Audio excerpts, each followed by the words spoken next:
नमस्कार किसान भाइयों, कृषि कल्चर यूट्यूब चैनल पर आपका फिर से स्वागत है।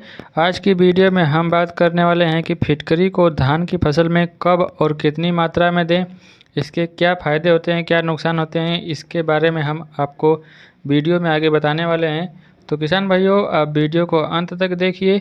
यदि आप हमारे चैनल पर नए हैं तो चैनल को सब्सक्राइब करके बेल आइकन को ऑल पर प्रेस कर लीजिए। तो चलिए किसान भाइयों, वीडियो को शुरू करते हैं। किसान भाइयों, सबसे पहले हम फिटकरी के फ़ायदे के बारे में बात करेंगे।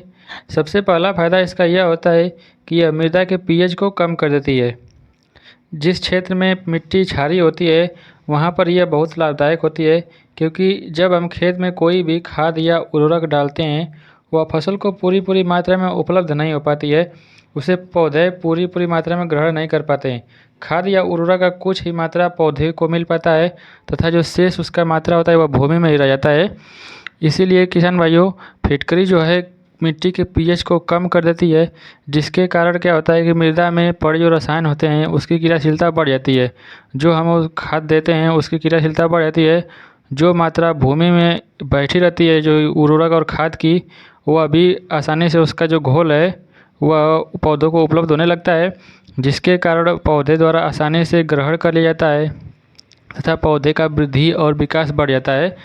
जो उर्वरक धान की फसल में दिया जाता है उसका कुछ ही मात्रा मतलब पौधे पहले प्रयोग करते हैं, जब उसमें फिटकरी प्रयोग करते हैं तो उसकी ज़्यादा से ज़्यादा मात्रा पौधे द्वारा ग्रहण आसानी से किया जाने लगता है। किसान भाइयों, फिटकरी के दूसरे लाभ के बारे में बात करें तो फिटकरी में कीटनाशक के गुण भी पाए जाते हैं, जैसे माहू हो गया, थ्रिप्स हो गया, मिलीबग, लाल चींटी, दीमक आदि कीटों से बचाने का भी फिटकरी काम करती है। इसके अलावा जो फिटकरी है इसमें एक सल्फर तत्व भी पाया जाता है जो फफूंदनाशक का काम करता है, जो इसके द्वारा आर्द्र गलन, जड़ गलन आदि जैसे रोगों से भी छुटकारा हमको मिल सकता है। इसके अलावा जब हम फिटकरी को अपने खेत में डालते हैं तो देखते हैं 4 से 6 दिनों के बाद फसल एकदम हरी भरी दिखने लगती है। धान के पौधे में नए नए कल्ले निकलने लगते हैं, तो फसल को बहुत ही लाभ होता है और बहुत ही जल्दी से वृद्धि करती है। अब किसान भाइयों, फिटकरी के नुकसान के बारे में बात करें तो इसका सबसे बड़ा नुकसान यह होता है कि इसको हम अम्लीय मृदा में प्रयोग नहीं कर सकते हैं। यदि इसे हम अम्लीय मृदा में प्रयोग करते हैं तो उसका पीएच और कम हो जाता है, जिसके कारण फसल पर दुष्प्रभाव पड़ता है और फसल खराब हो जाती है। अब बात करें इसके डोज के बारे में कि इसको अपने खेत में कितना प्रयोग करना है, तो किसान भाइयों, फिटकरी को सामान्यतः 1.5 से 2 केजी प्रति एकड़ की दर से अपने धान की फसल में प्रयोग कर सकते हैं।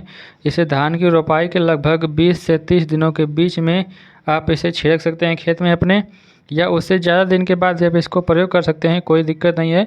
अब बात करें इसके छिड़काव या प्रयोग की विधि के बारे में, तो सबसे इसकी आसान विधि यह है कि जब हम अपने खेत में सिंचाई करते हैं तो जहाँ सिंचाई का पानी हमारे खेत में गिरता है वहीं फिटकरी को एक कपड़े में बांध कर रख दिया जाता है। वह पानी के साथ घुलकर पूरे खेत में एक समान मात्रा में आसानी से फैल जाती है। इसे पौधे आसानी से ग्रहण कर लेते हैं। अब बात करें इसकी दूसरी विधि के बारे में, तो जो फिटकरी होती है उसको पीस कर चूर्ण बना लिया जाता है और उसे यूरिया में मिलाकर पूरे खेत में समान मात्रा में छिड़क दिया जाता है। छिड़कते समय एक बात का ध्यान रखना चाहिए कि खेत में नमी की पर्याप्त मात्रा होनी चाहिए। यदि किसान भाइयों आप फिटकरी का प्रयोग पहली बार अपने खेत में कर रहे हैं तो पहले थोड़े से खेत में आप इसका प्रयोग करके देखें। यदि अच्छा परिणाम मिलता है तो आप अपने इसके पूरे खेत में प्रयोग करें, अन्यथा इसका प्रयोग न करें।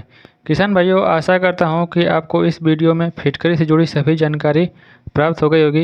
यदि आपका कोई और सवाल है तो आप कमेंट में पूछ सकते हैं। और किसान भाइयों, यदि आपको यह जानकारी अच्छी लगी तो वीडियो को लाइक तथा शेयर जरूर कीजिए। यदि आप हमारे चैनल पर नए हैं तो चैनल को सब्सक्राइब करके बेल आइकन को ऑल पर प्रेस कर लीजिए। धन्यवाद।